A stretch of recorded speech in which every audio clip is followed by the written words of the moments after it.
আসসালামু আলাইকুম রহমতুল্লাহ। Dear audience, Photoshop টিউটোরিয়ালে স্বাগতম। ঈদ পরবর্তী ফটোশপের লং ভিডিও সবাইকে স্বাগত জানাচ্ছি। এই যে প্রফেশনাল আইডি কার্ডটা কীভাবে ডিজাইন করলাম সেটা আমি আপনাদের সাথে শেয়ার করতে যাচ্ছি। পূর্বের কিছু এলিমেন্ট আমি ব্যবহার করবো এখানে। ভিডিওটা আপনারা স্কিপ না করে কন্টিনিউ করে অবশ্যই লাইক করে শেয়ার করে দেবেন। স্কিপ করলে হয়তো অনেক কিছু মিস করতে পারেন, দ্যাটস ওয়াই আপনারা স্কিপ না করে কন্টিনিউ করবেন। ওকে, আমি রেক্টেঙ্গুলার টুলটাকে নেব, এখান থেকে জাস্ট অল্টার বাটন চেপে ধরে এভাবে রাউন্ড করে দিব। এখানে একটা ক্লিক করব, একটু ডিফারেন্ট ডিপ ব্লু কালারটাকে দিয়ে দেব। দিস কালারটাকে সিলেক্ট করে দিলাম, দেন কন্ট্রোল জে বাটন প্রেস করে একটা কপি করব।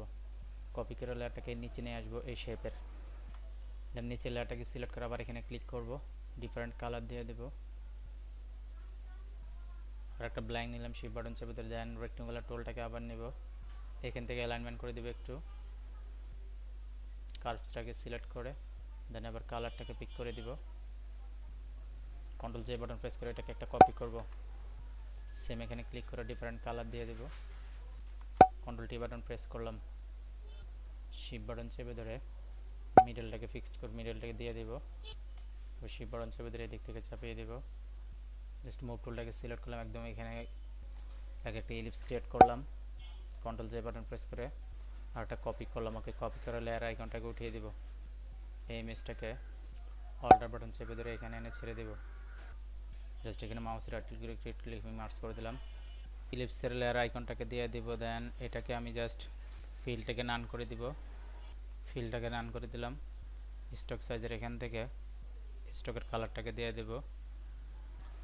প্রপার্টিজের এখান থেকে সাইজটাকে দিয়ে দেব আমি 255, 255 অলসো 255 দিয়ে দিলাম। দেন স্টক সাইজটাকে এখান থেকে জাস্ট 5 দিয়ে দিব। এভাবে দিয়ে দিলাম। এটা সাইজটা আপনারা আরও কম বেশি দিতে পারেন। দেন আমি এখান থেকে যে উপরের লোগো আর টেক্সটগুলোকে দিয়ে দেব। জাস্ট একটা লোগো আপনারা আপনাদের পছন্দ অনুযায়ী দিয়ে দেবেন। দেন টেক্সটগুলোকে আমি দিয়ে দেব, ভিডিওটা লং করব না। দিস টেক্সটগুলোকে আমি দিয়ে দিলাম এখানে আমার পূর্বের টেক্সটগুলো। দেন আপনারা আপনাদের নিজেদের পছন্দ অনুযায়ী একটা নাম দিয়ে দেবেন, আইডি জাস্ট যেভাবে পারফেক্টলি দিয়ে দেবেন। দেন শিপ ধরার পর একটা ব্ল্যাঙ্ক নিব, জাস্ট এখানে একটা শেপ দিয়ে দেব একটু স্টাইলিশ দেখানোর জন্য। ট্রায়াঙ্গেল টুলটাকে নিব, জাস্ট এভাবে একটা শেপ ক্রিয়েট করব। তো শেপটাকে এভাবে দিয়ে দেবে এখানে, জাস্ট এভাবে অ্যাঙ্গেল করে এবং কোণাকোণে দিয়ে দিলাম, জাস্ট একদম এভাবে দিয়ে দিলাম পারফেক্টলি। জাস্ট এভাবে দিয়ে দিলাম। অপোসিটিটাকে কমিয়ে দিলে এখানে বেটার দেখাবে, 10-এর মধ্যে রাখবো আর 5-এর মধ্যে রাখবো অপোসিটিটাকে। অপোসিটিটাকে 8 দিয়ে দিলাম। কন্ট্রোল জে বাটন প্রেস করে একটা কপি করলাম, নিচে নিয়ে আসবো, একটু অপোসিটিটাকে কমিয়ে দেবো 6। দিস কাজ শেষ। একেবারে সহজ করে আমি আপনাদের সাথে শেয়ার করলাম প্রফেশনাল একটা আইডি কার্ড ডিজাইন কীভাবে করবেন সেটা আমি আপনাদের সাথে শেয়ার করলাম। চমৎকার হবে আশা করি। ভিডিওটা এখানে শেষ করব। আল্লাহ হাফেজ।